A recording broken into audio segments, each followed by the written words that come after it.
Pedir para as pessoas tomarem suas posições. Bem, então, vamos, por favor. Então, vamos recomeçar, por favor. Por favor. Tudo bem? Por favor. Bem, vamos então recomeçar. Qual é a dinâmica? Eu só vou moderar, tá? Por favor. Gente, por favor.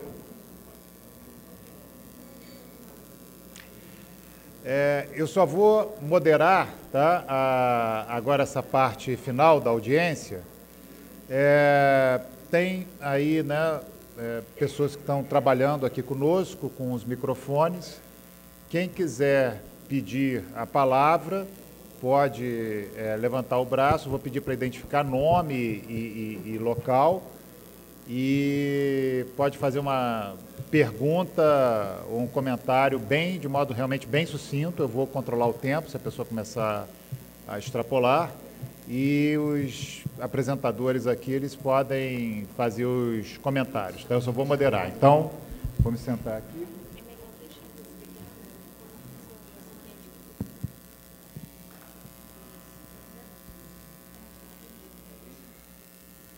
Alguém quer? Ricardo, por favor. Obrigado. Por favor, pode ficar em pé. Eu sei quem você é, mas só se identifica porque está sendo gravado. E com o nome e onde o senhor trabalha também. Tá bom. Bom dia a todos. Inicialmente, queria parabenizar a iniciativa da Secretaria de Previdência. Acho que é um momento oportuno para a gente pensar, repensar o setor. Então, queria saudar também a mesa aqui, na pessoa do secretário, doutor Daci, Gazzoni, professor Afonso e os colegas. Bom, meu nome é Ricardo Pena, eu sou presidente da FUNPRESP, do Executivo. Eu gostaria de fazer alguns comentários, críticas e sugestões, se me permitir. E aí, viu, Marcelo, falando hoje como quem já esteve do lado do regulador, do lado do fiscalizador, e hoje quem está do outro lado do balcão, vivendo as agruras de trabalhar com previdência, fazer gestão sobre previdência e fazer gestão, aqui como alguns dirigentes, fazer gestão de longo prazo e, sobretudo, com uma regulação, uma fiscalização muito forte. O primeiro ponto que eu destacaria diz respeito ao conceito da própria previdência complementar. Nós, enquanto gestores, e aí não estou falando só o presidente, diretor, mas todos que militam na área, é cobrado da gente a ideia do risco, né? Nós somos gestores de risco. Risco, eu estou falando o risco do passivo atuarial, o risco do ativo financeiro. Então, essa percepção do risco, ela precisa realmente ser entronizada. O Brasil está vivendo aí uma fase de inflação sob controle, juros real muito baixo. Isso traz um enorme desafio para o gestor, que tem que tomar decisões, fazer macroalocação, definir uma política de investimento.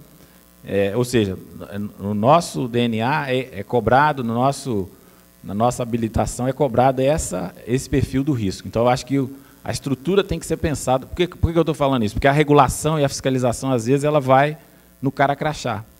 Então, se você tomou uma decisão e você errou, às vezes você é punido por isso. Tudo bem, aquele que tem a contumácia do erro, aí já não é nem erro, né? Ali já tem uma intenção diferente. Então, eu acho que a gente tem que pensar um pouco em privilegiar esse conceito do risco do gestor de fundo de pensão. Outra coisa importante, que diz respeito à governança, acho que tanto o Adaci quanto o Gazzoni falaram, hoje a gente vive no setor de fundo de pensão uma situação de risco reputacional muito elevado. E aí não adianta a gente vir com aquele discurso, não, tem umas maçã podres, vamos tirar as maçã podres que resolve. Porque isso é o que associações algumas falam. Ah, não, tem umas maçã podres, vão tirar. Não é isso que está acontecendo. E eu percorro o país hoje falando com os servidores, e os servidores me perguntam, e tal fundação? E tal operação? E a página policial? Bom, eu tenho que responder por aqueles que estão fazendo uma coisa que não era para estar fazendo. Então, não é só maçã podre. E aí eu acho que a gente tem que ter clareza disso até para tomar medidas revolucionárias, como vocês estão propondo aqui. E uma delas, por exemplo, o Narlo não está aqui, mas o Narlo propôs uma coisa simples, que é muito bacana lá para os regimes próprios, que também vive as suas agruras, que é a questão do índice de solvência lá dos regimes próprios. Por que não a Secretaria fazer, como os argentinos fizeram aí um trabalho até na OCDE em 2012, um índice de transparência e governança das entidades? E aí listou lá 11 indicadores e ranqueia as entidades por transparência, governança, dirigentes que são vinculados ao patrocinador, dirigente que é participante de plano, porque muitos dos problemas que nós estamos vivendo aí são dirigentes que não têm nada a ver com o plano, não colocam um centavo no plano e está tomando decisões, às vezes equivocadas, com má intenção, que vão comprometer o plano de previdência. Hoje a gente está prometendo um plano de previdência, mas o que está acontecendo em algumas fundações é que nós temos um plano Casas Bahia. É um carnezinho que o cara se aposenta e ele tem que continuar pagando. Eu acho que isso a gente não pode permitir. Outra questão importante, eu acho que o que está na linha das micro-reformas, que é a questão, aí voltada para o setor, a questão da adesão automática. Eu acho que nós, na FUNPRESP, fomos inovador nesse ponto.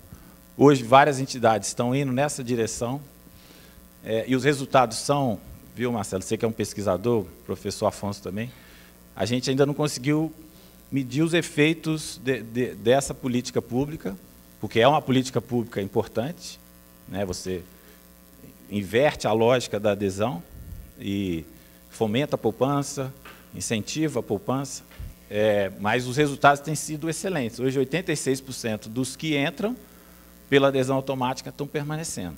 Então, isso traz uma curva de acumulação muito expressiva para o setor, e eu acho que isso é uma política que a gente pode disseminar para as outras entidades, né? Outra questão importante que foi dito, acho que pelo Gazzoni, que eu concordo inteiramente, inclusive já te falei quando você assumiu aqui, por que não já pensar na fusão entre Previc e SUSEP? Eu disse, inclusive, para o pessoal do Banco Mundial que esteve lá, visitando a FUNPRESP, na época eu falei para o Roberto Rocha, lá no FSAP de 2012, ele falou, não, Ricardo, a Previc está na Previdência, a SUSEP está na Fazenda, agora está no mesmo guarda-chuva. E hoje eu vejo uma regulação totalmente diferente entre a Previc e a SUSEP. A SUSEP pensa no produto, no desenvolvimento do mercado. A Previc está pensando na questão fiscalizatória, ali meio que o porrete na cintura, olhando o setor. Eu acho que a gente precisa balancear e harmonizar. E aí advém disso, dessa fusão, o que o próprio Gazzoni falou. Hoje, e você, inclusive, implementou na PEC 287, a ideia de competição. Eu acho que o nosso setor precisa competir. Essa ideia de um setor só para aquele vinculado ali, uma reserva de mercado, eu acho que já não cabe mais. Até porque o setor aberto ele tem uma visão empreendedora, uma visão comercial, que nós precisamos ter também no nosso setor. Nosso setor, às vezes, fica muito parado, então, acho que a sugestão ela é bem-vinda, e a gente precisa pensar, e isso remete, viu, Gazzoni, a outra questão, que é o seguinte, nós não podemos ter mais a lógica de entidade pequena. O nome do negócio aqui é escala. Não dá mais para a gente aprovar entidade de 1.000 pessoas, 2.000 pessoas. Então, é o que o setor financeiro fez na década, no final do século passado. O que eles fizeram? Tinha, sei lá, 4.000 bancos, 1.000 bancos, hoje tem 200 bancos, ou seja, eles diminuíram de tamanho, mas se fortaleceram, né? se reinventaram. Então, o nosso setor precisa também parar com esse negócio de criar entidade pequena, e isso realmente nos enfraquece. Eu acho que a ideia que as associações têm que defender é o tamanho, a escala, porque nós vamos ter condição de competir. Eu acho que nós estamos preparados para competir, até porque nós já entregamos um produto, né, um produto de capitalização, nós sabemos capitalizar, coisa que o setor aberto hoje é só um produto que só acumula, ele não entrega o benefício. Então, esse é um outro ponto. Ricardo, eu vou pedir para você Estou finalizando. Tá? E, por fim, eu acho que a gente tem que repensar também a questão do funding, né? Então, quando a gente fala no FGTS, o que é o FGTS, gente? O FGTS é um plano de contribuição definida que rende 3% e cobra uma taxa de administração de 1%. É um plano de contribuição definida mal gerido. Então, eu acho que na lógica de poupança, de montar portfólio, a gente tem que repensar o FGTS nessa estrutura aí de previdência, porque ele é um instrumento de previdência, é um instrumento relacionado com o mercado de trabalho, mas que a gente tem que repensar na lógica de reinventar o setor. Então, são essas as considerações, agradeço pela oportunidade. Bem, obrigado, Ricardo. Vou fazer o seguinte, as pessoas ficam em um grupo de 3 comentários, tá? Vou pedir para as pessoas sintetizarem, até para dar tempo para quem quiser expor. E aí, após 3 comentários, eu peço para os palestrantes fazerem as observações. Por favor. Obrigado, secretário. Eu sou Dante Scolari, diretor executivo da ABRAP. Eu queria, em nome da ABRAP, agradecer o convite para estar aqui presente e participar dessa importante reunião, mas não poderia deixar de fazer algumas considerações sobre alguns pontos que a gente já defende e a gente gostaria de reenfatizar aqui. Em primeiro lugar, eu acho que os 3 palestrantes fizeram apresentações adequadas, oportunas, e com muita fundamentação conceitual e técnica. O Gazzoni foi mais longe um pouco, né? Fez uma proposta bastante motivadora de discussão. Mas eu entendo que entre a proposta 9 e a que está aí, são 2 trens, 2 sistemas. Um que está em face de ser modificado, queira Deus que possa ser modificado numa próxima gestão, no novo governo, e um sistema novo que